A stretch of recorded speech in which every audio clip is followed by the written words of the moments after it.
पिछले अध्याय में हमने सुना कि कैसे विजय और आहाना के बीच लगभग किस होने ही वाली थी कि तभी विजय का फोन रिंग होने लगा। यह तांत्रिक बाबा था जिसने उसे फोन किया था। अब आगे। हेलो छोटे दोस्त, क्या आप अभी फ्री हो? तांत्रिक की आवाज फोन के दूसरी साइड से आई। तांत्रिक तेज आवाज में चिल्लाया था। ऐसा लग रहा था कि उसके चारों ओर कोई हंगामा हो रहा है। हाँ, मैं फ्री हूं। क्या बात है? विजय ने पूछा। उस आदमी ने एक और अपराध किया। अभी मैं घटनास्थल पर ही हूं। विजय की भौहें फड़क उठीं। उसने जवाब दिया, ठीक है, मेरा इंतजार करो, मैं जल्द ही वहां पहुंच जाऊंगा। कॉल कट करने के बाद विजय ने अजीब तरह से अपना सिर खींचा और कहा, यह तांत्रिक का फोन था। यह वही है जिसके बारे में मैंने आपको कुछ दिन पहले बताया था। वो एक मामले की जांच कर रहा है और चाहता है कि मैं उसकी मदद करूं। मामला? कौन सा मामला? आहाना ने पूछा, जिसने पूरे नूह डिस्ट्रिक्ट में टहलका मचा रखा है। ठीक है। आहाना थोड़ी हिचकिचाई। वो नहीं चाहती थी कि विजय किसी खतरे में पड़े और उसे रोकना भी चाहती थी, लेकिन उसने ऐसा नहीं किया। इसके बाद विजय ने कपड़े बदले और विला से बाहर निकल तांत्रिक की बताई जगह पर पहुंच गया। यह एक छोटा सा होटल था।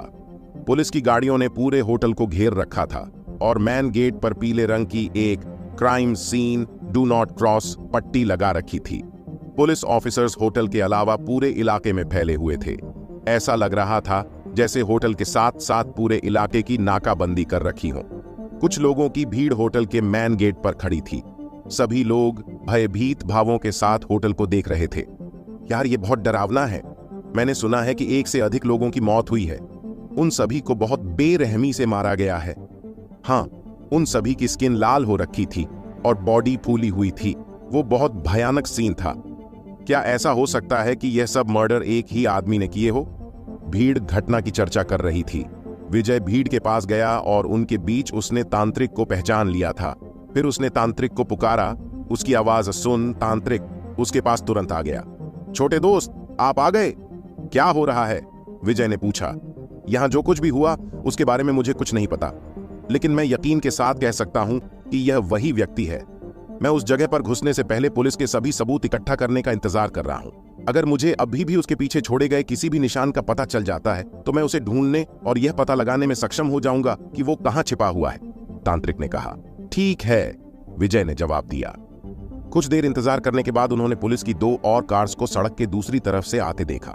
वो दोनों कार्स होटल के मैन गेट के सामने रुकी। जैसे ही कार का दरवाजा खुला, लोगों का एक समूह कार से बाहर निकला। देखने पर वो सभी क्राइम ब्रांच के मेंबर्स लग रहे थे। विजय के चेहरे पर एक हल्की सी मुस्कान फैल गई और उसने कहा, बाबा, चलो अंदर चलते हैं। ओह, ठीक है। अचानक भ्रमित होने से पहले तांत्रिक ने अनैच्छिक रूप से जवाब दिया। उसके दिमाग में बस यही चल रहा था कि इतने पुलिस वालों के होते हुए वो लोग अंदर कैसे जाएंगे। जैसे ही उसने पूछने के लिए अपना मुंह खोला, उसने विजय को सीधे आगे चलते देखा। अरे छोटे दोस्त, तुम कहां जा रहे हो? तांत्रिक चिंता से चिल्लाया। वहां चारों ओर पुलिस वाले थे, लेकिन उसे समझ नहीं आ रहा था कि विजय करने की क्या सोच रहा है। पुलिस के होते हुए किसी भी क्राइम सीन पर जबरदस्ती घुसना लगभग नामुमकिन था। फिर भी विजय क्यों जा रहा था? इस बीच जब पुलिस वालों ने विजय को देखा तो उनके चेहरे की अभिव्यक्ति तुरंत बदल गई। सबके अजीब एक्सप्रेशन थे, यहां तक कि कुछ ऐसे भी थे जिनकी आंखों में उसके लिए रिस्पेक्ट दिख रही थी। एक अधेड़ उम्र का पुलिस ऑफिसर जो अभी अभी कार से उतरा था, जल्दबाजी में विजय के पास आया और उससे हाथ मिलाया। हे विजय, लंबे समय से नहीं देखा। आदित्य मेहता। विजय मुस्कुराया और पलटकर उससे हाथ मिलाया। ये अधेड़ उम्र का पुलिस ऑफिसर कोई और नहीं बल्कि क्राइम ब्रांच टीम का हेड था। उसके साथ विजय की मुलाकात लास्ट टाइम राघव द्वारा फंसाए जाने पर पुलिस स्टेशन में हुई थी। विजय ने वहां मौजूद सभी ऑफिसर्स पर नजर दौड़ाई। उनमें से कुछ परिचित चेहरे थे तो कुछ अपरिचित। लास्ट में उसकी नजर एक सुंदर चेहरे पर जाकर रुकी। यह वही चेहरा था जिसने एक दफा उसे हथकड़ी पहनाई थी। इस वक्त उसकी नजरें झुकी हुई थीं और विजय की आंखों में देखने से कतरा रही थी। क्राइम ब्रांच यूनिट की सबसे खूबसूरत फीमेल ऑफिसर प्रिया शर्मा उसके सामने खड़ी थी। वो पुलिस यूनिफॉर्म में थी, जो बहादुर और वीर लग रही थी, जबकि उसकी आकृति हमेशा की तरह कामुक थी। उसके आकर्षण के बावजूद उसका सुंदर चेहरा हमेशा की तरह सख्त था। जब उसने विजय को अपनी दिशा में देखते हुए देखा तो उसने ऊपर की ओर देखा और अजीब तरह से मुंह बना लिया। भले ही विजय पर पिछले 2 बार गलत आरोप लगाया गया हो, फिर भी यह लड़का उसके लिए एक प्ले बॉय था। वो उस समय को कभी नहीं भूल सकती थी जब उसने उसके स्तनों को छुआ था।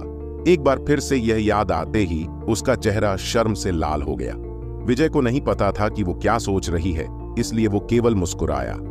ये देख प्रिया की गहरी आंखें चौड़ी हो गईं, क्योंकि वो समझ रही थी कि उस बात के लिए विजय उसको छेड़ रहा है। प्रिया का विजय के प्रति ऐसा रवैया देख आदित्य की भौहें सिकुड़ गई और उसने कहा, प्रिया, तुम इतनी इम्पोलाइट कैसे हो सकती हो? सर, वो प्रिया ने जल्दबाजी में तर्क दिया, लेकिन वो तुरंत चुप हो गई। वो इस बारे में कैसे बता सकती थी? यह उसके लिए एक शर्मिंदगी की बात थी। सर, इस बारे में भूल जाओ, ये कुछ भी नहीं है। कैप्टन आदित्य, असल में वो मेरे और मिस प्रिया के बीच एक गलतफहमी हो गई थी, विजय ने समझाया। ओह, ऐसी बात है। कैप्टन आदित्य को प्रिया का लाल चेहरा देख कुछ समझ आया। फिर उसने विजय की ओर देखते हुए कहा, विजय, वैसे तुम यहां क्यों आए हो और यह कौन है? ये पूछते हुए उसने अपनी नजर तांत्रिक पर डाली, जो विजय के पीछे खड़ा था। इनके कपड़ों से तो लगता है ये कोई पुजारी वगैरह है, विजय ने जवाब दिया। इनका नाम मुकुंद बाबा है और यह एक तांत्रिक हैं। दरअसल हम दोनों यहां इस मर्डर से रिलेटेड कुछ इन्वेस्टिगेट करने के लिए आए हैं। कैप्टन आदित्य यह सुनकर हैरान रह गया। उसकी नजरें तीखी हो गईं। इसका क्या मतलब है? विजय ने जवाब दिया, असल में तांत्रिक बाबा लंबे समय से खूनी का पीछा कर रहा है। वो मर्डर और खूनी से रिलेटेड बहुत कुछ जानता है। लंबे समय से? इसका क्या मतलब है? ये हमारे सस्पेक्ट द्वारा की गई दूसरी हत्या है। इसके अलावा वो एक पुजारी या फिर तांत्रिक जो भी है ना? वो पुलिस या इन्वेस्टिगेटर तो नहीं है, तो फिर वो इसकी इन्वेस्टिगेशन क्यों कर रहा है? कैप्टन आदित्य के चेहरे का भाव संदिग्ध होने लगा था। तांत्रिक उनके पास आया और जवाब दिया, इस खूनी ने बहुत सारे अपराध किए हैं। वो खून करने के उन्हीं तरीकों का इस्तेमाल करता है जो उसने तुम्हारे नु जिले आने से पहले दूसरे डिस्ट्रिक्ट्स में किए थे। कैप्टन आदित्य हिचकिचाया, फिर उसने गुस्से में जवाब दिया, यह सच है कि इस तरह के मर्डर्स पड़ोसी जिलों में हुए और यहां तक कि बाहरी क्षेत्रों में भी इसका पता लगाया जा सकता है, लेकिन वो सस्पेक्ट पहले ही मर चुका है। अब जो भी मर्डर्स हो रहे हैं उनके पीछे कोई और है जो उसी के तरीकों का इस्तेमाल कर मर्डर कर रहा है। तांत्रिक कुछ समय के लिए हिचकिचाया। पुलिस के नजरिए से यह एक खून था जो किसी नकलची सीरियल किलर द्वारा किया गया था, लेकिन सच्चाई इसके उल्ट थी। ये सभी खून उसी दुष्ट आत्मा द्वारा किए गए थे। फिर भी उसके पास उन्हें यह बताने का कोई तरीका नहीं था कि इन सभी जघन्य अपराधों के पीछे एक दुष्ट आत्मा थी। कौन सा पुलिसकर्मी या इंसान उस पर विश्वास करेगा? अगर ऐसा है तो क्या आपने कभी सोचा है कि इतने सारे नकली अपराध क्यों हुए हैं? तांत्रिक ने पूछा। यह कैप्टन आदित्य डगमगाया। यह सवाल उसके दिमाग में पहले भी घूम चुका था। कैप्टन आदित्य, चलो अंदर जाकर देखते हैं। यह तांत्रिक इन हत्याओं के बारे में बहुत कुछ जानता है। शायद वो हमें कुछ ऐसा बता सकें जो हमारी इस मर्डर मिस्ट्री को सॉल्व करने में मदद कर सकें, विजय ने मुस्कुराते हुए कहा। कैप्टन आदित्य हिचकिचाए।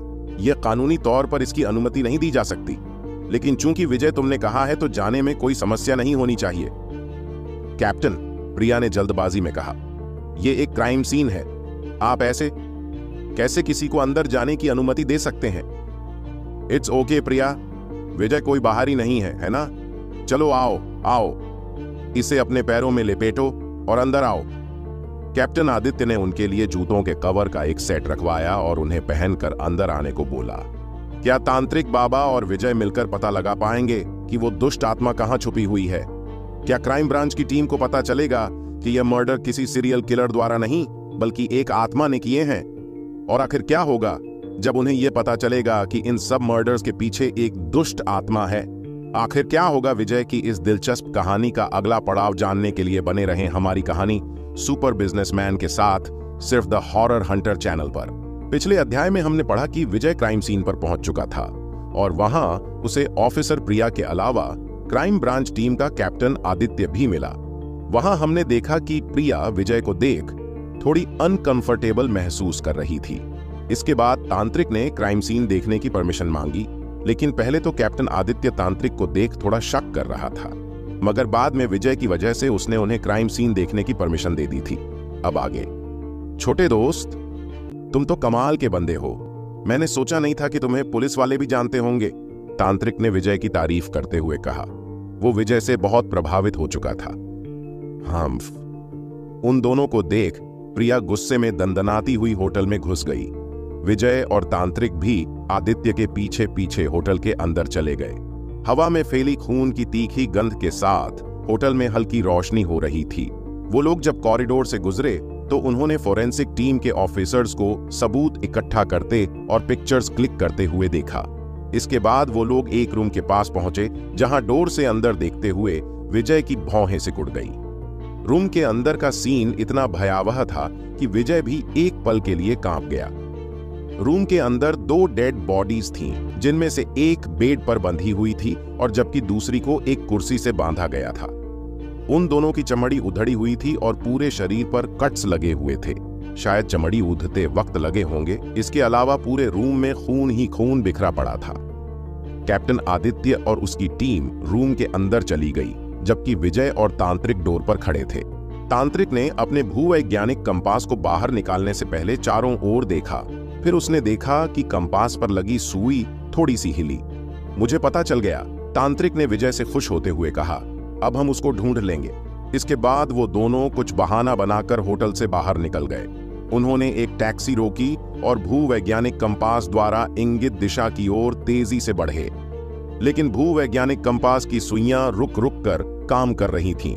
इसका मतलब था कि निशान कमजोर थे। उन दोनों को एक पुराने जमाने के जर्जर पड़ चुके कंपास को घूरता देख टैक्सी ड्राइवर उलझन में था और उसने सोचा, ये दोनों जरूर पागल हैं, जो एक प्राचीन कंपास को ऐसे देख रहे हैं जैसे इन्हें कोई खजाना मिलने वाला है। सुबह से दोपहर तक उन्होंने लगभग पूरे गुड़गांव शहर का चक्कर काट लिया था। जब वो लोग शहर के पश्चिम की ओर पहुंचे तो भूवैज्ञानिक कंपास की सुइयां सही से काम करने लगीं। वो इसी दिशा में हैं, तांत्रिक ने उत्साह से कहा। कुछ और किलोमीटर्स चलने के बाद वो लोग शहर से बाहर एक जंगल में पहुंचे। टैक्सी से बाहर निकलने के बाद दोनों ने अपने आसपास की जांच की। तभी विजय को कुछ दूरी पर एक घर दिखाई दिया। बाबा देखो, वो वहीं होना चाहिए, चलो चलते हैं, तांत्रिक ने आगे बढ़ते हुए कहा। ओ, यह एक प्रेतवाधित घर है। जैसे जैसे वो घर के करीब गए, उन्होंने देखा कि घर के ऊपर की हवा एक घनी भयानक आभा में डूबी हुई थी। नीच और जानलेवा इरादों से भरी इतनी घनी आभा, यह कुछ ऐसा नहीं हो सकता था जो रातों रात जमा हो गया था। ऐसा लगता है कि हमारे भूत ने कोयल पक्षी की तरह दूसरे भूत के विश्राम स्थल पर कब्जा कर लिया है, तांत्रिक ने कहा। इसके बाद उसने अपना झोला खोला और कुछ सामान बाहर निकाला। छोटे दोस्त, थोड़ा सावधान रहना, यह एक चालाक भूत है, इसलिए हम लोगों को एक एक कदम सावधानी से उठाना होगा। चलो चलते हैं। तांत्रिक ने अपने बाएं हाथ में ताबीज का ढेर पकड़े हुए अपनी आड़ू की लकड़ी की तलवार उठाई। इसके बाद उसने एक पैर उठाया, जैसे वो घर के सामने के दरवाजे को लात मारने वाला हो। अचानक एक पुलिस सायरन की कर्कश आवाज पूरे जंगल में गूंजने लगी। क्या हो रहा है? पुलिस को यह जगह कैसे मिली? तांत्रिक अपनी जगह पर रुक गया और 2 तेज रफ्तार से आती पुलिसकारों को देखने के लिए मुड़ गया। विजय, तुम लोग यहां क्या कर रहे हो? पुलिस कार से बाहर निकलते हुए आदित्य ने पूछा। उसके पीछे पीछे पूरी क्राइम ब्रांच टीम कार से बाहर निकली, जिनके चेहरों पर शक की सुइयां घूम रही थीं। अरे कुछ भी तो नहीं, हमें एक सुराग मिला और हम लोग यहां पहुंच गए, विजय ने जवाब दिया। संयोग से हमें भी एक सुराग मिला और हम भी यहां पहुंच गए। चलो ठीक है, अब तुम लोग पीछे हट जाओ और बाकी हम संभाल लेंगे। पुलिस के रूप में अपराधियों को पकड़ना हमारा काम है। कैप्टन आदित्य ने अपनी बंदूक निकाली और अपनी पूरी टीम के साथ घर की ओर बढ़ने लगा। अरे अंदर मत जाओ, इसमें एक भूत है, ये ऐसी चीज नहीं है जिससे आप लोग निपट सकते हो, तांत्रिक चिंतित होने लगा। भूत वाली बात सुन आदित्य सहित उसकी पूरी टीम हंसने लगी। यहां तक कि प्रिया भी खुद को हंसने से नहीं रोक सकी। भूत प्रेत जैसी कोई चीज नहीं होती, होता है तो सिर्फ एक मुजरिम जिसे सूली पर लटकाने का काम हम जैसे पुलिस ऑफिसर्स का है, कैप्टन आदित्य ने पूरी वीरता का अभिनय करते हुए अपनी छाती पीटते हुए कहा। फिर उसने घर के दरवाजे को लात मारी। दरवाजा खुलते ही काले धुएं का एक भयावह कोहरा बाहर निकला। अचानक उस कोहरे के बीच से उन पर कोई झपटा। कैप्टन आदित्य मौके पर ही जम गया। उसकी आंखें तहखानों की तरह खाली हो गईं और शरीर लुढ़कते हुए पीछे गिर गया। उस काले घने कोहरे के बीच से एक भयावह भूत बाहर निकला, जिसे देख बाकी पूरी टीम इतनी दंग रह गई कि उनके मुंह बंद हो गए। उनके चेहरे चादर की तरह सफेद पड़ गए और उनकी आत्माएं लगभग उनका शरीर छोड़ने वाली थीं। कुछ पल ऐसे ही रहने के बाद उन्होंने तुरंत बंदूकें बाहर निकाली और फायर करने लगे। Bang bang! उन्होंने कुछ गोलियां चलाईं, लेकिन गोलियां बिना किसी रुकावट के सीधे भूत के बीच से गुजर गईं।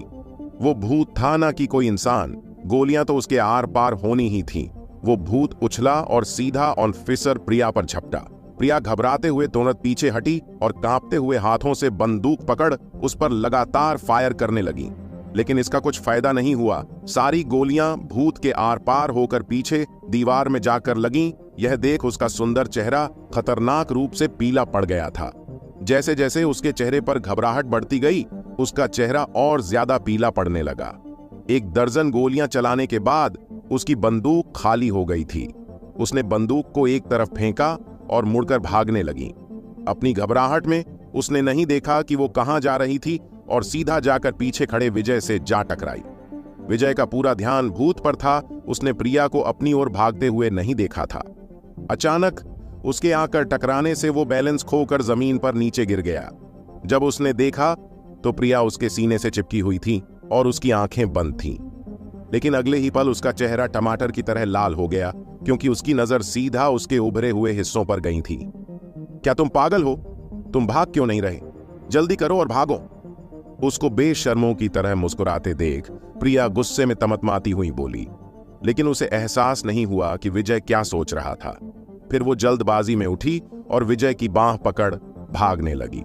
लेकिन विजय टस से मस नहीं हुआ। उसने छोटी सी सांस छोड़ी और मुस्कुराते हुए कहा, क्या मैंने तुम लोगों से पहले ही नहीं कहा था कि अंदर भूत हैं? अब देखा किसी की बात ना मानने का नतीजा क्या होता है। क्या तुम पागल हो? यह पुरानी बात है, अभी भागो। प्रिया ने भूत को अपनी तरफ आते देख घबराते हुए कहा, चलो छोड़ो, लेकिन ज्यादा परेशान मत हो। यह सिर्फ एक छोटा सा भूत है, विजय ने बेपरवाह अंदाज में कहा। प्रिया की आंखें सिकुड़कर छोटी हो गई। वो इस लड़के को किसी पागल खाने से भागे हुए मरीज की तरह देख रही थी। यह एक भूत था, एक असली भूत, कोई बिल्ली या कुत्ता नहीं। उसका छोटे भूत और बड़े भूत से क्या लेना देना था? जिस वक्त प्रिया यह सब सोच रही थी, उसी वक्त विजय ने अपनी एक उंगली उठाई और एक जादुई प्रकाश के साथ उस दुष्ट भूत पर हमला किया। और 1 सेकंड बाद दुष्ट भूत एक धधकती आग में जलकर नष्ट हो गया। उसके अस्तित्व का नामो निशान गायब हो गया। प्रिया उसको मूर्खों की तरह देख रही थी। उसकी आंखें चौड़ी और मुंह फटा हुआ था।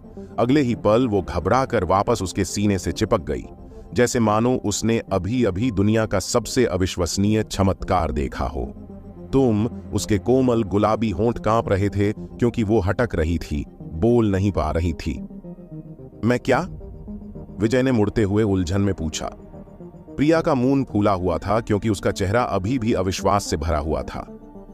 विजय उसके लिए हमेशा से एक अजूबा रहा था। वो शुरू में पहाड़ी गांव के एक ग्रामीण लड़के के अलावा और कुछ नहीं था। फिर भी उसकी डीआईजी मिथिलेश और प्रभास जैसे बिजनेस टाइकून से जान पहचान थी। इसके अलावा उसे एक दिव्य हकीम भी माना जाता था। अब क्या वो अब एक आत्माओं को भगाने वाला तांत्रिक भी बन गया है? वो वास्तव में कौन था? क्या वो एक दिव्य हकीम था, या एक बिजनेसमैन, या फिर एक तांत्रिक हो सकता था? छोटे दोस्त, अद्भुत अद्भुत! आपका यह ताबीज कितना शक्तिशाली है। क्या आपके पास और भी है? कृपया मुझे कुछ बेच दो। तांत्रिक विजय के पास आया और अपना सिर खुजलाते हुए बोला, कोई जरूरत नहीं, मैं तुम्हें कुछ ऐसे ही दे सकता हूं। विजय ने अपना हाथ बढ़ाया और तांत्रिक को 5 ताबीज पकड़ा दिए। तांत्रिक ने ताबीजों को लिया और अपनी हथेली में उनकी बारीकी से जांच की। उत्साहित होकर वो विजय का गुणगान गाने लगा। जेड ताबीज, ये वास्तव में जेड ताबीज हैं। छोटे दोस्त, तुम बेमिसाल हो और तुम्हारी साधना भी बहुत बेमिसाल है। विजय ने अपने सीने से चिपकी प्रिया को हटाया और तांत्रिक से बोला, चलो चलते हैं। यह सिर्फ एक छोटा मोटा भूत था, अब चलकर उस आदमी से मिला जाए। विजय मुड़ा और घर की ओर चला गया। प्रिया वहीं शर्मिंदगी से खड़ी रही। और बाकी पुलिस ऑफिसर्स ने भी उसके साथ अंदर जाने की कोई कोशिश नहीं की। विजय ने एक बार उन सब पर और बेहोश पड़े कैप्टन आदित्य पर नजर डाली। उसके होठों का कोना एक अनैच्छिक मुस्कान में बदल गया। अब सभी लोगों को यहीं रुकना चाहिए। इसके बाद उसने घर का दरवाजा खोला और अंदर घुस गया। एक बार जब वो मुख्य द्वार से गुजरा तो उसने खुद को एक चौड़े आंगन में पाया। एक आदमी आंगन के बीच में एक स्टूल पर बैठा था। उसका चेहरा भयानक रूप से पीला पड़ चुका था और उसके होंठ काले होने लगे थे। यह एक दुखद दृश्य था। उसके शरीर के चारों ओर काला धुआं फैला हुआ था। वो अलग अलग अन्य दुर्भावनापूर्ण आत्माएं थीं। हाँ, उस आदमी ने अचानक एक डरावनी हंसी छोड़ी। फिर उसने कहा, मुझे एक ही समय में दो लोगों को आकर्षित करने की उम्मीद नहीं थी। एक बार जब मैं तुम दोनों के सारों को चुरा लूंगा तो मेरी प्राप्ति में बहुत सुधार होगा। दुष्टभूत, मैं मुकुंद बाबा यहां हूं। तू अपनी जान बचाने की बजाय अकड़ दिखा रहा है। तेरे जैसे नीच भूतों से मैं बहुत निपटा हूं, तांत्रिक ने गरजते हुए कहा। उस भयानक आदमी ने हंसते हुए कहा, क्या तेरे जैसा एक जिद्दी बूढ़ा बैल मुझे मारेगा? तू इस काबिल ही नहीं है। ठीक है, अब तू जो चाहता है वही तुझे मिलेगा, सिर्फ एक भयानक मौत। उसकी आंखें खून की तरह लाल हो गईं और तुरंत उसके चारों ओर धुएं में लिपटी भूत प्रेतों की आत्माओं ने तांत्रिक पर हमला कर दिया। क्या तांत्रिक मार पाएगा इन सभी भूतों को?